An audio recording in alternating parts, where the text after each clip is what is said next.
ચાલુ વર્ષે વધુમાં વધુ આ માવઠું કહેવાય, વરસાદ ન કહેવાય, એ પણ સૌરાષ્ટ્રની અંદર મહુવાની અંદર સૌથી વધારે વરસાદ પડ્યો.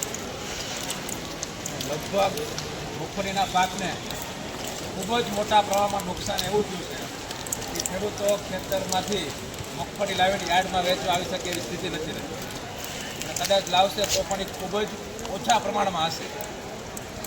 આવી સ્થિતિની અંદર આપણે શું કરી શકીએ એના માટે રાજ્ય સરકારમાં આપણે ચેરમેનશ્રીએ રજૂઆત કરી છે.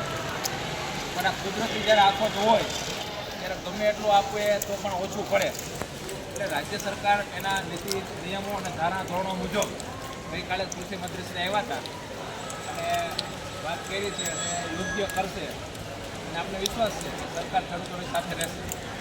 પણ આપણી કંઈક ને કંઈક ફરજ એવી આવી છે હવે કે આવડું મોટું મગફળીનું ઉત્પાદન આવવાનું હતું, એમાં ઘણું બધું ઘટીને આવશે.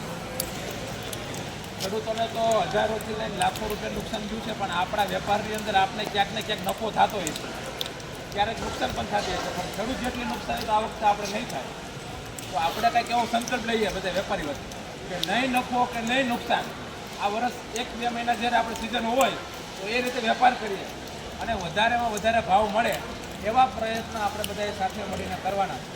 તો આપ સૌ પાસે હું અપેક્ષા એવી રાખું કે આ એક સમય એવો છે કે ખેડૂતોને મદદરૂપ આપણે કઈ રીતે થઈ શકીએ, તો આ રીતે પણ આપણે મદદરૂપ થઈ શકીએ. તો ખેડૂતોને જે તે દિવસના યોગ્ય ભાવ મળે એવા આપણે સૌ વેપારીઓ પ્રયત્ન કરીએ એવી મહુવા યાર્ડ વતી મહુવા વિસ્તારના ખેડૂતો વચ્ચે મારી લાગણી છે એ વ્યક્ત કરું છું. બીજું કે અત્યારે ખૂબ જ ઓછા પ્રમાણમાં આવક છે, તો સાંજ લગીમાં 6 વાગ્યામાં નવી આવક થાય એ પહેલાં માલ જે તે જગ્યાએથી ઉપાડીને તમારે સાઈડમાં જ્યાં મૂકવો હોય એની વ્યવસ્થા ઇન્સ્પેક્ટર કહે એ પ્રમાણે કરવાની એટલે રહેશે. સૌરાષ્ટ્રમાં જે 1-2 ઇંચ વરસાદ પડ્યો ને એ માર્કેટિંગ યાર્ડો 1 તારીખ લગી બંધ છે. આપણે સૌથી વધારે વરસાદ મહુવામાં પડ્યો છતાં ચાલુ એટલે છે, એટલે રેખા કે અમે વિડીયા જોયા ખેડૂતોના કે એને ઢાળિયા નીચે મગફળી રાખી હતી, એ મગફળીમાં પણ ફળિયામાંથી પાણી વહી ગયું અને મગફળી નુકસાન થયું. તો આવા સમયે ખરેખર ખેડૂતોને વેચવાનો સમય હોય ત્યારે આપણે જો યાર્ડો બંધ રાખીએ તો વધારે નુકસાન ખેડૂતને થાય. એના બદલે આપણે યાર્ડ ચાલુ રાખ્યું છે. અમને ખબર છે આવતીકાલે ખૂબ જ મોટા પ્રમાણમાં વરસાદ થવાનો છે. અત્યારે મેસેજ મૂક્યો છે અમે કે ભાઈ શક્ય હોય ત્યાં સુધી ન લાવો તો પોતાની જવાબદારીએ અને પોતાના રીતે પ્લાસ્ટિક છે કે અન્ય વ્યવસ્થાઓ સાથે લાવજો.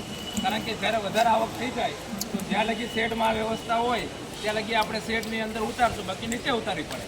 અને જ્યારે નીચે ઉતરશે ત્યારે વરસાદી વાતાવરણમાં પહેલાં હરાજી આપણે કરશું. એટલે એ રીતે પણ આપણે યાર્ડ ચાલુ રાખ્યું છે. એટલે આપ સૌને વિનંતી છે, વેપારી ભાઈઓ ખાસ થોડુંક એના માટે સહકાર આપે કે તોડાઈ જાય એટલે એક ચોક્કસ જગ્યાએ સાઈડમાં મૂકી દે, જેથી કરીને ખેડૂતનો માલ છે યોગ્ય રીતે આપણે ઉતારી શકીએ અને દરરોજને માટે આપણે આવક છે એ ચાલુ રાખી શકીએ. ફરી વિનંતી કે વેપારમાં થોડોક નફો ઓછો આપણે આવે અને નહીં નફા નહીં નુકસાનના ધોરણે આ વર્ષે આપણે ખેડૂતો માટે ઉપયોગી કાર્ય થઈ શકીએ એવી આપ સૌને મહુવા યાર્ડ, મહુવા ખેડૂતો અને આસપાસના વિસ્તારો માટે હું વિનંતી કરું છું. જય જવાન જય કિસાન. સહકારી વર્ષ એટલે સહકાર અને વેપારીઓનો સહકાર કાયમ માટે રહ્યો છે. આપ સૌ જાણો છો કે 15 દિવસ પહેલાં વરસાદ આવ્યો અને વરસાદમાં મગફળીની હરાજી થઈ ગઈ હતી, પછી તોડવાની હતી. મીડિયાના મિત્રો દ્વારા એવું રિપ્રેઝન્ટ કરવામાં આવ્યું કે 3000 ગોણી પલળી ગઈ છે, 4000 ગોળી પડી ગઈ છે, પણ એમાં ઢાંકવાની પ્લાસ્ટિક વ્યવસ્થા ક્યાંક ને ક્યાંક ખેડૂતો લાવ્યા હતા નહોતી. એના માટે માર્કેટિંગ યાર્ડે પ્લાસ્ટિક લઈને આપ્યું અને જે ખેડૂતો નહોતા એ ઢગલા માર્કેટિંગ યાર્ડના કર્મચારીઓએ વરસાદમાં પલળીને આ કામ મહુવા યાર્ડની અંદર થયું. અને ગર્વની વાત એ છે વેપારીઓના સાથ સહકારથી બીજા દિવસે 1 કિલો મગફળી નહીં તોડવું એવું એક પણ વેપારી નથી કીધું અને 4000 ગોણી મગફળી તોડાઈ ગઈ હતી. એક પણ જાતનું નુકસાન ખેડૂતોને યાર્ડમાં આવીને નુકસાન થયું એવી એક પણ કમ્પ્લેન અમને નથી મળી. આ ખેડૂતનો વિશ્વાસ વેપારીઓએ યાર્ડમાં રાખ્યો છે, એટલે જ મહુવા તેમજ આજુબાજુના 100 કિલોમીટરથી મગફળી વેચવા માટે લોકો અહીંયા આવી રહ્યા છે. આ વર્ષે સહકારિતા વર્ષ અશોકભાઈ કીધું એ પ્રમાણે કે વધારેમાં વધારે ખેડૂતને સહકાર આપશું તો ક્યાંક ને ક્યાંક ખેડૂત થોડોક બચી શકશે. એનો પરિવાર બહુ મોટો હોય, આપણે બધી કાંઈ મદદ ન કરીએ પણ એને 5, 10, 20, 25, 50, 100 રૂપિયા જો યોગ્ય ભાવ વધારે મળી જાય સમયે તો એ પણ આવડી શકે. ફરીવાર આપ સૌને વિનંતી છે અને વેપારીઓને મેં કીધું એમ કે સાંજે 5 વાગ્યા લગીમાં આવડી નાની આવકમાં જે તે જગ્યાએ માલ લઈ જવું જરૂરી છે ભાઈ, ગાડી ભરાઈ જવી જરૂરી છે. નહીં તો અમે પછી સહકારની સાથે તમને ના પણ પાડી દઈશું, કારણ કે ખેડૂતનો માલ ઉતરે એ વ્યવસ્થા અમારે કરવી જરૂરી છે. અમે તમને જગ્યા આપીએ છીએ, વચ્ચેની સાઈડમાં લાઈન કરી દેજો, કોઈને નડતરરૂપ ન થાય ઇન્સ્પેક્ટરો, આપણે એટલી છૂટી આપીએ છીએ. પણ અહીંયા ક્યાંય રહેવું ન જોઈએ ભાઈ, એ એક ધ્યાન રાખીએ. બરોબર, આભાર. વાહ વાહ સહકાર આવી જજો. 52, 53, 54, 55, 56, 70, 72, 73, 74, 75, 80 રૂપિયા, 1080, 81, 82, 83, 84, 85, 88, 88, 1100 પૂરા, 1101, 2, 3, 4, 5, 6, 7, 8, 9, 10, 11, 12, 13, 14, 15, 16, 17, 18, 19, 20, 21, 22, 23, 24, 25, 26 રૂપિયા, 1126, 27, 28, 29, 30, 31, 32, 33, 34, 35, 36 રૂપિયા, 1136 રૂપિયા, 37, 38, 39, 40, 41, 42, 43, 44, 1151 રૂપિયા, 52, 53, 54, 55, 56, 57, 58, 61 રૂપિયા, 1161 રૂપિયા, સારો માલ છે ભાઈ. 62, 1162 રૂપિયા, 1162 રૂપિયા, 1162 રૂપિયા,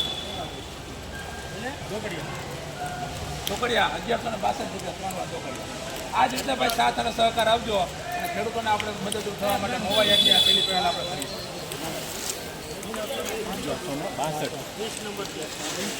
1162 રૂપિયા ભાવ આવે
છે.